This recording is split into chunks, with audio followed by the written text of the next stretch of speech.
Hey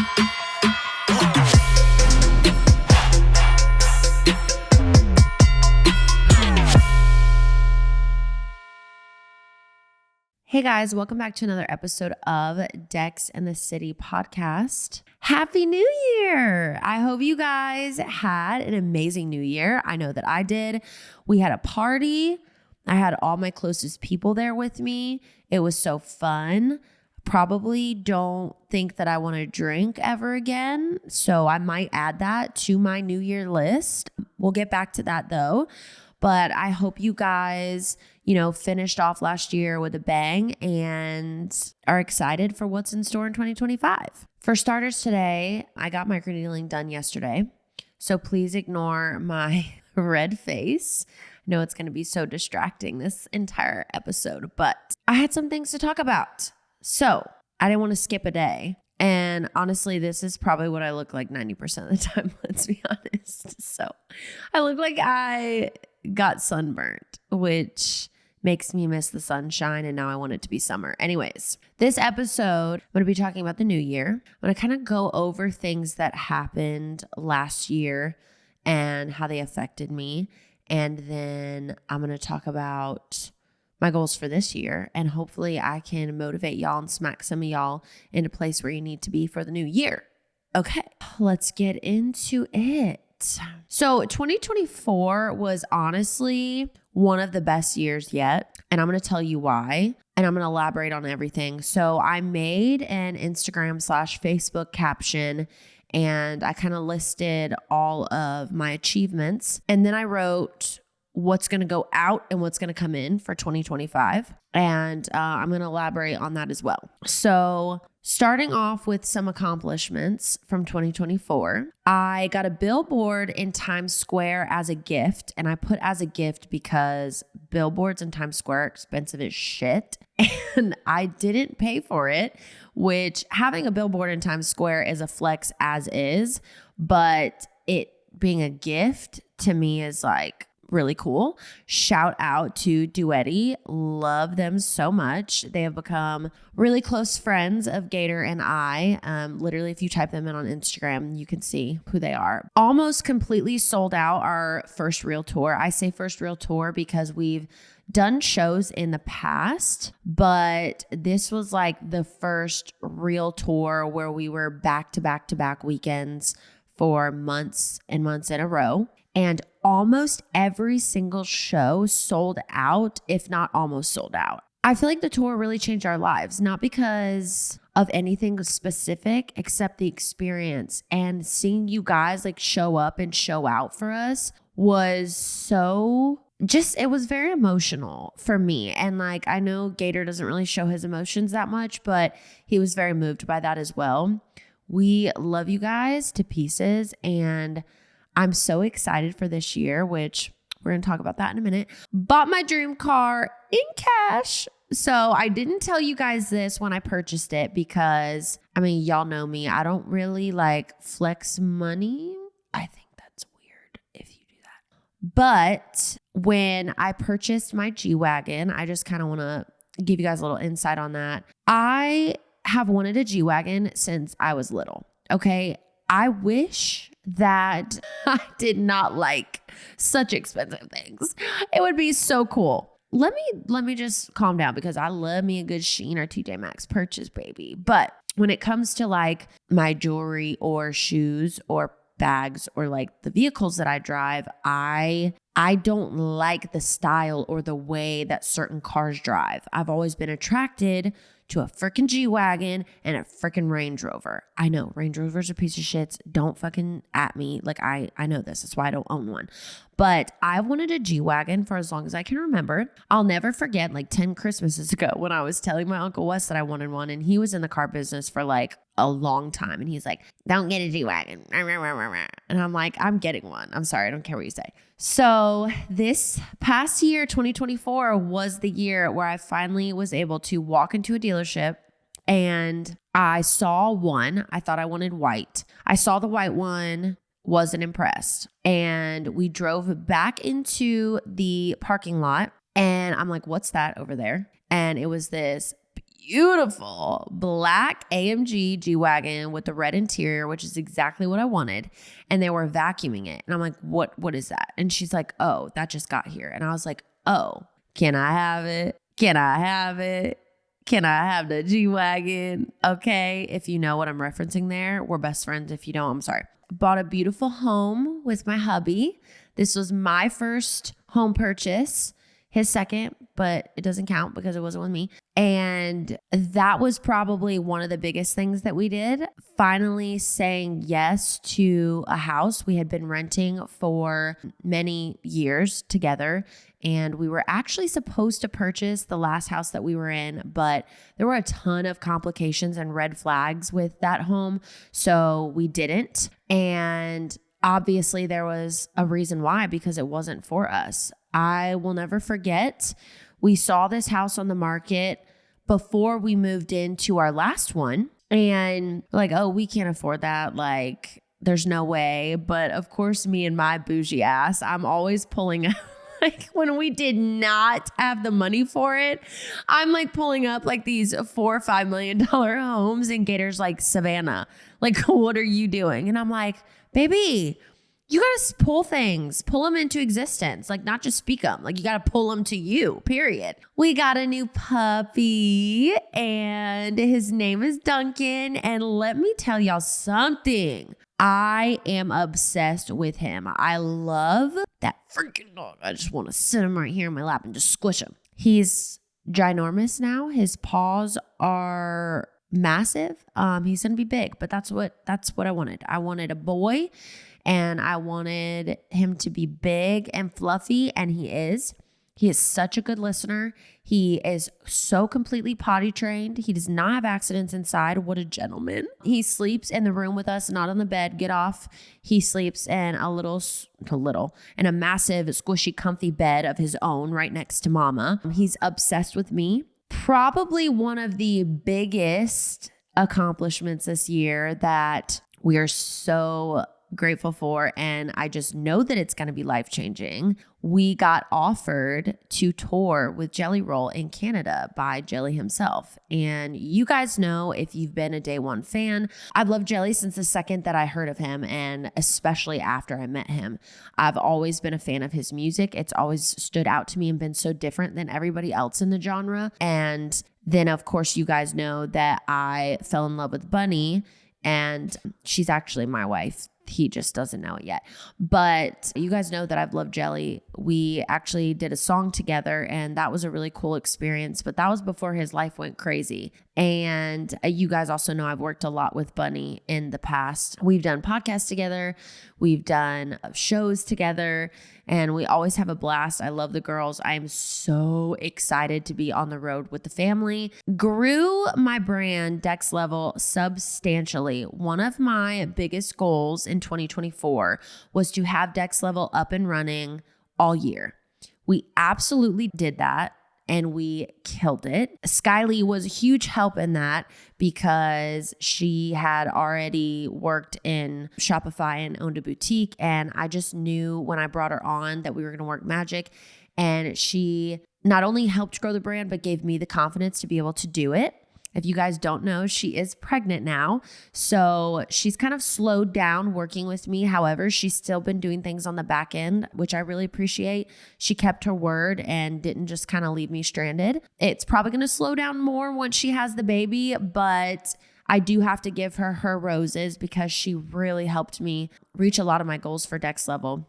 Probably one of the biggest personal things that I hit was taking a chance on songs that I had been sitting on and watching them go viral. I have always been so nervous, and you guys know this if you followed for a long time. I've been so nervous about dropping my singy, poppy-ish, girly songs, heartbreak songs, whatever you want to call them, because I was so used to everybody honing into my rapping. But that is not what I want to do for the rest of my life. I would rather be in pop music. So I just started writing, and I was like, you know what?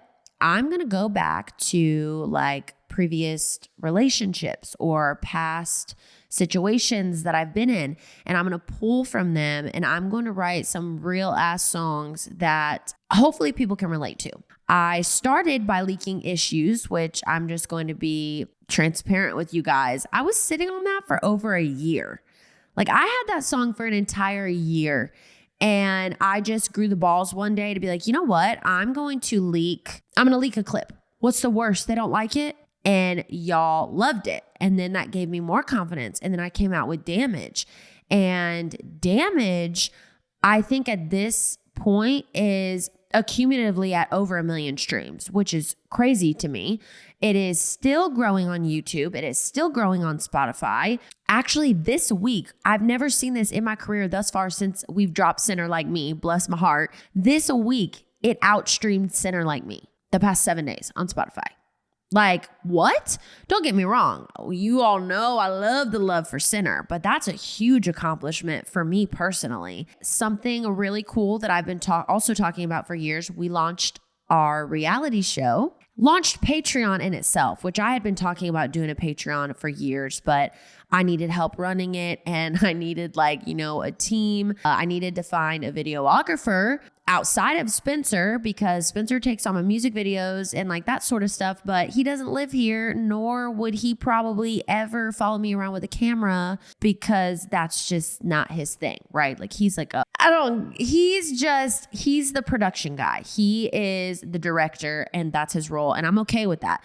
So found Jeremy a while before he was brought on. He started just by editing a few episodes. And then I was like, you know what, Jeremy, I got a lot of ideas over here. I got a lot of work that I could offer you. If you want to just quit your job and pick up your whole life and move 2 hours away closer to me, and I'm going to take care of you. And he said, okay. So Jeremy's now full-time and I could not be more thankful. He's a hard worker despite his age. Cause a lot of people who are like in their younger 20s just don't really work that much anymore. He is not that. So also give him his roses. And also something that was super important to me personally, I successfully prioritized time with my family and had a ton of date nights with Gator and we did a lot of traveling. We went to Mexico. I think we went down to, did we go to Miami? I'm not sure. We went to New York and yeah, we took trips. Yeah, we did go to Miami. We just took trips. We prioritized date nights, which is really good for us because something about like us going on dates always just makes us so happy and giddy. We're never on our phones. Like we're fully invested in the time together. I was able to move down my Nana and Papa, and we also moved down his mom. She lives right down the road from us now. So do Nana and Papa. Almost all my family is close. I'm working on my uncle. Okay. And I think that's working, but we're not going to tell nobody.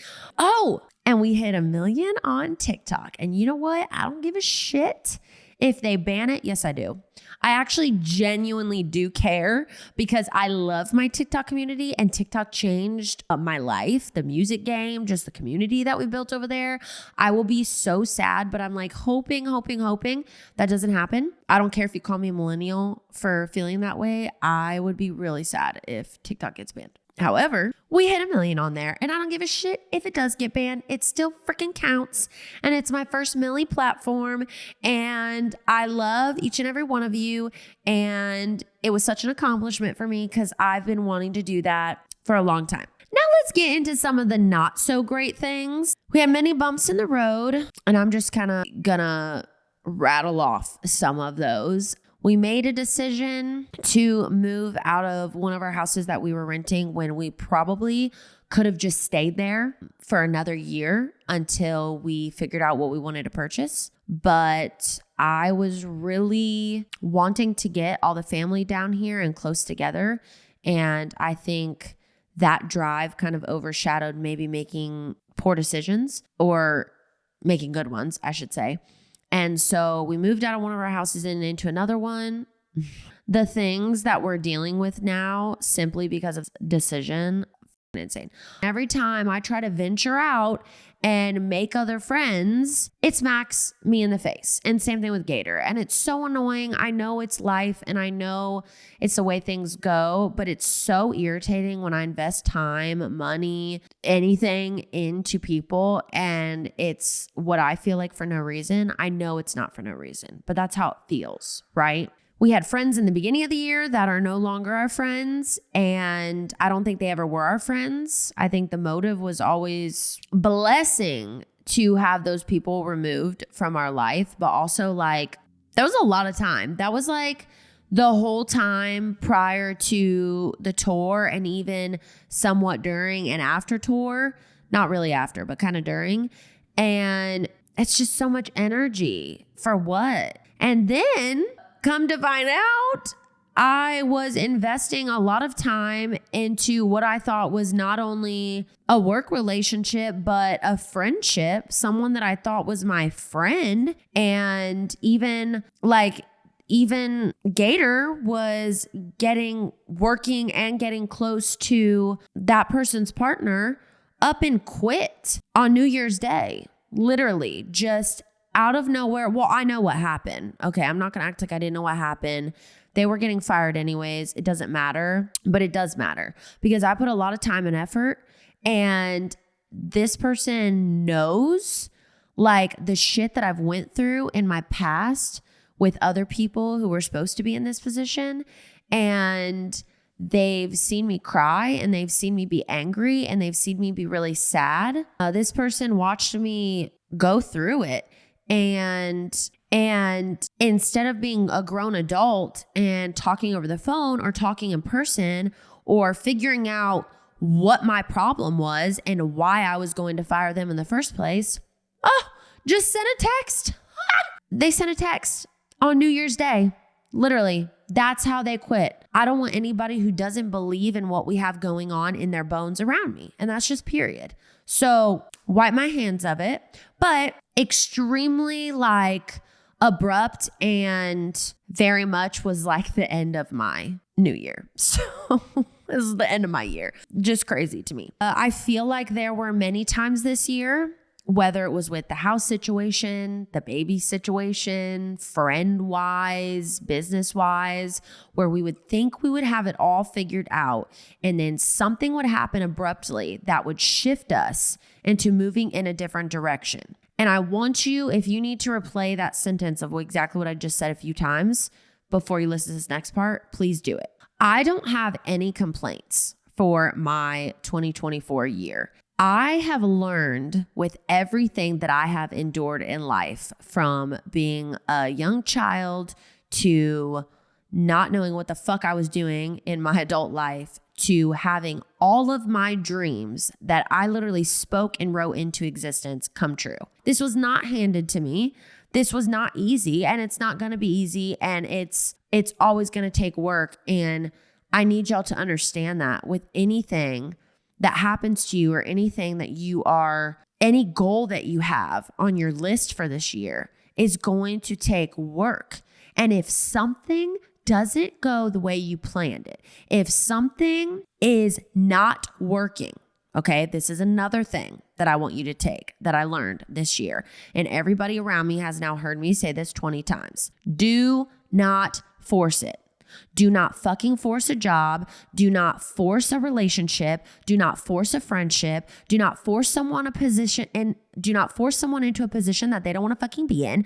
Do not force a house. Do not force buying a car. Do not force getting a dog. Do not force having a baby. Do not force anything. Don't force. Just stop forcing, okay? Because something that I learned really harshly this year, even though I took it with a grain of salt because I've opened my mind to like learning things and me not always being right and me not always having to be in control. But I can't force anything. I can't force someone to be happy with themselves when they're not. I can't force someone to be happy in a position that they're not. I can't force someone to have the same mindset as me, nor do I want to. That's just me being honest. But the reason why we're supposed to get so excited and get them goals and get them vision boards done and, write down the accomplishments that we want to achieve and, we start really honing in on working on ourselves and like new year, new me, right? The reason we're supposed to do that is because it's literally a brand new chapter, right? Day one of a brand new chapter. It's a brand new year, a brand new book, 12 different chapters you get to rewrite. Your year isn't going to be shitty or not shitty because bad things do or don't happen to you. Your year is going to be shitty or not shitty depending on the mindset that you have and the way that you show up every day and the way that you tackle what the hell's going on in your life. That's period. Okay, next. I was in the car, literally, New Year's Day. We were going to look at some potential property and new office buildings, which is very exciting. And we were just driving around. And so we are riding around in the car. It's me, Bobby, and Jeremy, and we were doing some filming, and I get car sickness sometimes. So I start feeling like I'm sick, and I'm like rolling down the window. I'm kind of breathing heavy, and I'm feeling nauseous. So I'm thinking it's car sickness. Well, I get home and I lay down on the couch and I'm like, I don't feel right. Well, then I stand up and I'm like, Bobby, I really do not feel right. So he's like throwing down what he's got in his hands. He's trying to go get like a towel and some ice cubes. I almost pass out. I sit on the bar stool. My vision, like if I focused on something, I felt like the room was closing in on me. So I kept having to look around. I started immediately sweating. So I'm pulling off my wedding band. I'm taking off my jacket. I'm feeling like I'm going to throw up, but like it's not feeling like I'm going to throw up. I feel like I'm going to pass out. I'm getting really hot. Then all of a sudden I'm getting the shivers. So I'm putting everything back on. I just needed Bobby to come stand next to me. So he stood next to me and I just laid on his chest and I was just feeling so weird, you guys. Like I didn't want to freak him out. So I didn't say that he needed to take me to the hospital, but I was damn near right there. So then I have him sit on the couch with me. He's the only thing that would make me feel better. Literally, I had him sit there with me and hold me until I felt like it passed. So then I'm like, okay, I probably need to eat a little something, right? Because I had only had like a coffee and some egg bites after, drinking, which you guys know I'm not a heavy drinker. So I didn't really think it was the alcohol or anything. So I think it passes. I eat some meat and rice. And then I was like, I'm still freezing. So I want to take a hot bath. So I go and take a hot bath and I'm feeling fine, right? Want to say I still felt a little bit like hungover, but I felt more back to normal. I get out of the bath, I get dressed, I come out to say that I want to eat some more, and it fucking happens again. The whole spiel all over again. So then I'm laying on the couch. His mom comes over. Well, she brings her blood sugar machine and checks my blood sugar. My blood sugar was at 80. And I had just ate. So that means that my blood sugar, and it's supposed to be at like 130, 150. That means that it was super low, probably prior to me eating that meat and rice. I don't know if that was the only issue, because then today I saw that there's like some really bad stomach virus going around that's like vomit and diarrhea. Didn't do either of those. So I don't know what the hell it was. But instead of complaining about it, right? All I was thinking of in my brain is this is a reminder that I need to take my health more seriously. Whatever goals that you have, and I hope you have some. If you don't, after you watch this, you better go make your little vision board, even if it's on your Pinterest. It's not that difficult. I will tell you, magazines are fucking expensive, and I didn't know that. But write it down. Write it in your notes. That is one of the biggest things. I've gone back through my notes and seen something I wrote and then literally just did it. And I totally forgot I wrote it down. Write it in your notes, write it in a notepad, write it in a notebook, write it in your journal, write down what you want to make happen this year. I go by groups. I do personal, like me personally, my relationship, my friendships, all that stuff. I go health and fitness and mental health, which we're going to talk about that next episode. And then I go to business and finances.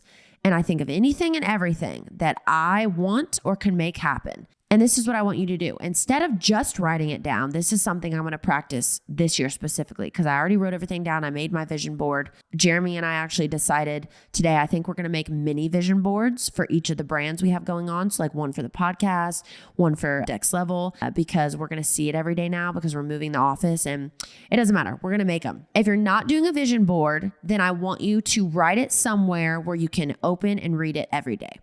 every single day. And yes, I've already been practicing this. I was practicing it prior to the new year.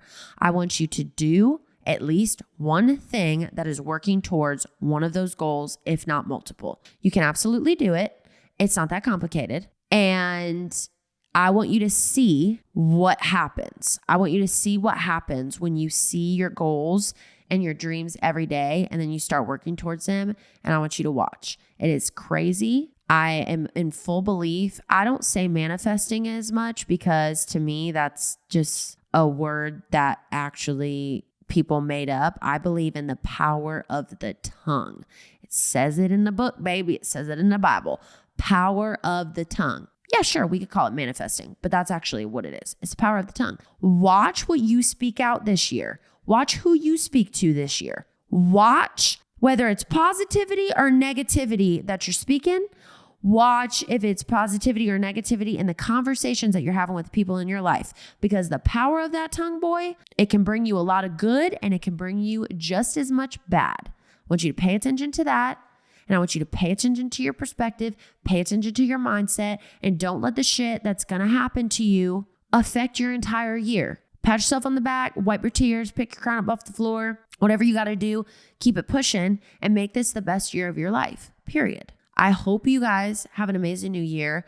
We are about to push out so much content. The content is going to be contenting, okay? The content will make its own content is how much content we're about to be putting out.